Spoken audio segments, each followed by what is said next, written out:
Hey guys, how's it going? This is Nat Nader. Welcome back to your weekly dose of Creepypasta. This week's story is, funnily enough, another interesting story from a different perspective. It's a good one, titled Tuesday.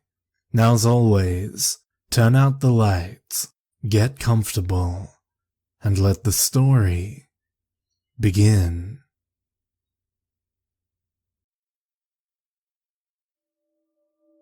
William Grant is wandering through the avenues of Florence, Italy, with his beautiful girlfriend named Isabella. They giggle to each other softly and secretly, passing under the ancient arches and crumbling cathedrals of the narrow and romantic street. They exchange passionate kisses and sly glances, and all passers-by who see them think wistfully of springtime romances and sweet lavender. William Grant thinks that he could never be happier. And then his alarm goes off. Will grunts and swings his arm around in the general direction of the snooze button of his alarm clock, only succeeding in ceasing the siren after knocking virtually everything else off his bedstand. 5 minutes, please, he begs the clock. He wants to return to Italy, to Isabella. He's only met her the previous night, but already he finds himself dreaming about her. I've really gone and done it this time, he thinks ruefully to himself. A hopeless romantic, Will has had extremely short but passionate flings with women ever since he was 26, and he is now 28. 2 years of hopeless loves and losses. But all that changed last night, with Isabella. She was so different from Opal and Sally, who he'd tried out the previous week, with disappointing results. He's already nearly forgotten about them, and only remembers their names and faces with extreme concentration. Will, reconciled to his fate, swings out of his bed and trundles towards his shower, only to realize halfway through the shower that his alarm is still sounding. He has to quickly wrap a towel around his midsection, run in, and unplug the damn thing. He can only pray that he didn't get anything too wet, but of course he does. His favorite leather shoes, which are lying on the floor and still stained with blood. Oh no, he mutters, looking at his now ruined footwear. He'll have to get new ones somehow. They were a part of his romance suit, as he calls it. He doesn't feel comfortable around women without his romance suit on or nearby. He also never wears it out on his day-to-day business, since he feels that doing so will spoil whatever mysterious charm his romance suit possesses. Will stands staring at the ruined shoes for approximately 30 minutes, dead to the world, until the bong of the clock tower outside brings him out of his stupor, chuckling to himself over how upset he had gotten over a silly pair of shoes.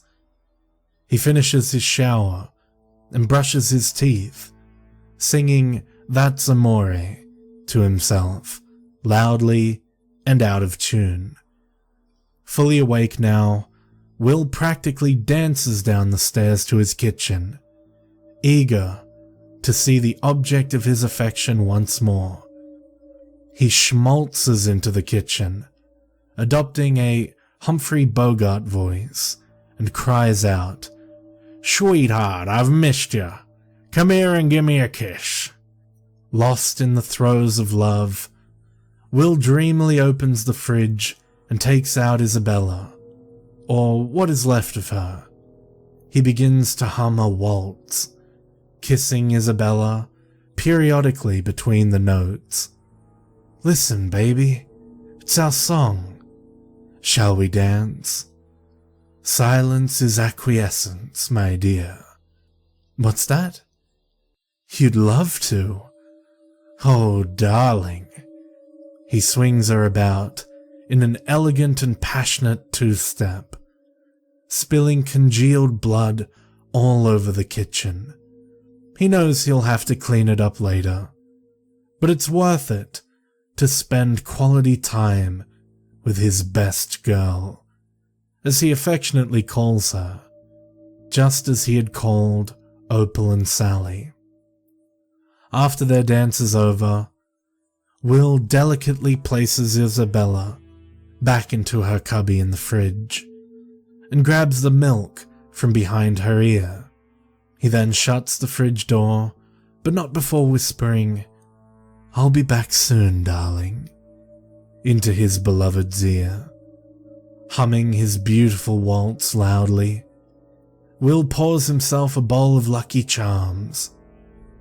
As always, he goes immediately for the marshmallows. He simply can't control his instincts most of the time. His overwhelming desire for sugar overshadows all rational thought in his mind, and he devours the marshmallows like a rabid dog. Afterwards, he stirs the remaining not marshmallowy bits reflectively. Today he has work, and that means pretending. He doesn't want to have to pretend, but he knows that is what people do. It's a part of them, as much a part of them as breathing and sleeping, as much a part of them as love is a part of him. So he gulps the rest of his sugary milk, kisses Isabella goodbye with promises to return soon, and departs for work. At work, the local law firm, Will sits in his cubicle, thinking only of Isabella and seeing her again. He turns his body on autopilot, as he often does when he wants to be alone in his head, and begins to fantasize about Isabella. His eyes see faces and names: Mary, Peter, Ash, all of his co-workers.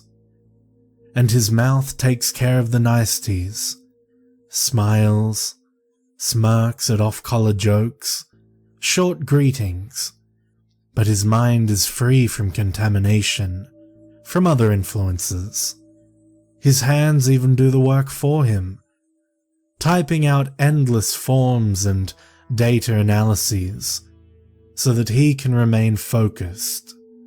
Whatever else we may say about William Grant, we may say that he is focused on what he wants. 5 o'clock. Work is over.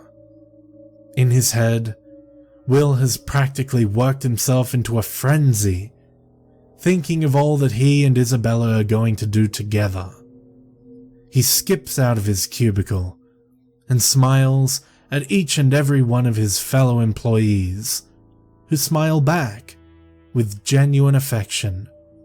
After all, he is the friendliest fellow in the workroom. Unbeknownst to Will, his bosses are discussing giving him a raise. His work is always impeccable and meticulous, and his attitude is so refreshing. He might even be managerial status. Will, however, couldn't care less about all of this. Right now, he wants to go out and buy himself and Isabella a nice bottle of wine. Perhaps some pineapples too, which are his favorite fruit, and thus Isabella's as well. Those two do everything together. Will goes straight for the best wine in the store. Nothing's too good for his girl. and jovially dunks it into the bottom of his cart. He then strolls over to the pineapples, picking 2 at random and plopping them into his cart alongside the Pinot Noir.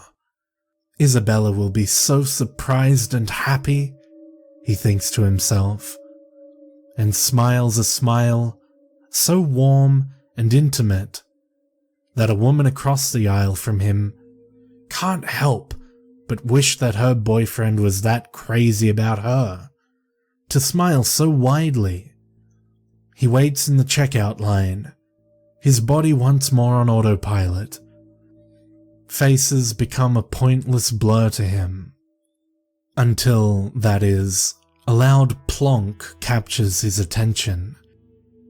He stirs from his stupor and looks into the eyes of the most beautiful girl he has ever seen. "I'm so sorry. I dropped your pineapple," exclaims the clerk regretfully. "That's quite all right." He looks at her name tag in rapture. Jenny. "Jenny, I'll just go get another." "No, I'll do it." Jenny rushes off into the hustle and bustle of the produce section, unaware of Will staring blissfully after her. He has already forgotten about Isabella. She's the past. His future is with Jenny. It's all so clear now, he thinks. His fellow shoppers nudge each other slyly, observing Will's love-stricken stare, his soft and longing eyes. Wouldn't it be cute if they remember that this is how they first met later on? They whisper to each other, in ecstasies of temporary gossip. By the time they proceed to the checkout, they will have forgotten this little incident entirely. Will dreamily accepts his replacement pineapple, pays with a check, and walks out of the store with a new mission. He has already filed her voice away in his brain. He'll never forget it. He doesn't think he can if he tried. "Jenny," he whispers to himself, and blushes a deep crimson. Jenny Grant. At this, Will's face practically lights on fire. His lungs temporarily stop working, and his heart stops beating. To relish the sense, the feel of this beautiful sound.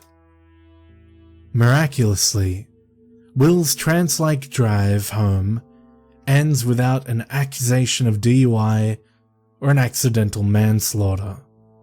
He sings "That's Amore" loudly and out of tune to himself, as he rushes as quickly as he can to his computer. He methodically scavenges Facebook for over 2 hours, looking at every possible Jennifer that lives in this town. He eventually comes up with a Jennifer Carter, a Jennifer Takane, a Jennifer Smith, and a Jennifer Gutierrez, and copies down the address of each. Unfortunately, none of these girls had posted their phone numbers online. No matter. Where there's a will, there's a way. And Will definitely has a will. Love. Never in his life can he remember being so in love as he is right now. He feels as though his heart is turning cartwheels in his chest.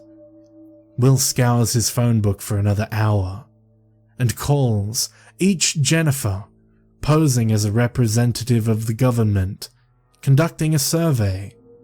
Between calls, he absent-mindedly turns the TV on and off, unaware of what he is doing. In the snatches of time that the TV is on, it announces that the police are searching for a girl named Sally McManning. It says nothing about a connection between her case and the Opal Nick case. When Will speaks with Jennifer Carter, his fourth and final Jennifer, his heart nearly bursts with joy. It's her. It's his baby. Her voice, like melted chocolate and marshmallows, and lilies of the valley all rolled into one. Will withdraws into his mind to dream about all the times he and Jenny. He wanted to call her Jenny almost as much as he wants to run his fingers through her smooth, chestnut hair. Will share, and his mouth again takes over. Will's body asks Jennifer if she would please take a government survey regarding Proposition 40. Jennifer replies no politely, but firmly, and hangs up on Will's body before it can have a chance to pester her further. The groceries lay long forgotten on the kitchen table, as Will meticulously cleans his house in preparation for Jenny's beauty to grace it with an appearance. He mops the kitchen floor, faintly stained with rusty blood marks. He changes the sheets, which are more like sponges now, due to all the blood they have absorbed. He washes his favorite knife, which he then slips lovingly into his pocket for later. Lastly, Will cleans out his refrigerator. He winces slightly as an unsavory odor wafts into his nose, but does what he has to do and disposes of the leftovers. Isabel's very existence has already been deleted in Will's mind. At last, his house is as a palace, ready to receive his best girl. Now, all Will has to do is prepare himself for Jenny. This is a very important step, as any boy on his first date with the girl of his dreams will tell you. First, Will combs his hair. He knows that it has to be just right, and is almost too excited to hold the comb straight. It takes 3 attempts until Will is satisfied. Next, Will puts on cologne and shaves. There's nothing to shave. He shaved last night for Isabella, and nothing would grow back so soon. But Will has to be sure. Lastly, Will assembles his romance suit. Smooth black leather jacket, his grey t-shirt, his favorite pair of black chinos, his black ski mask, and his black leather shoes. Shoes. Will suddenly remembers that his favorite leather shoes are currently unwearable. What can he do? He's never gone out to see a girl without his romance suit. Will stands stock still, his mind in crisis. He can't go and see Jenny without his shoes. Will ponders his dilemma for half an hour, standing motionless in deep thought, his face slack and his eyes glazed. A fly lands on his forehead and ambles about absently for 2 minutes before flying off to seek greener pastures. A tiny droplet of drool inches out of the corner of his mouth and hangs in stasis. After much internal deliberation, his eyes regain their glow of flaming passion. If Jenny loves him as much as he loves her, and she very much does, there is no doubt whatsoever of this in Will's mind. Then she won't mind the incompletion of his romance suit. How could she? Will's face lights up in a blaze of emotion.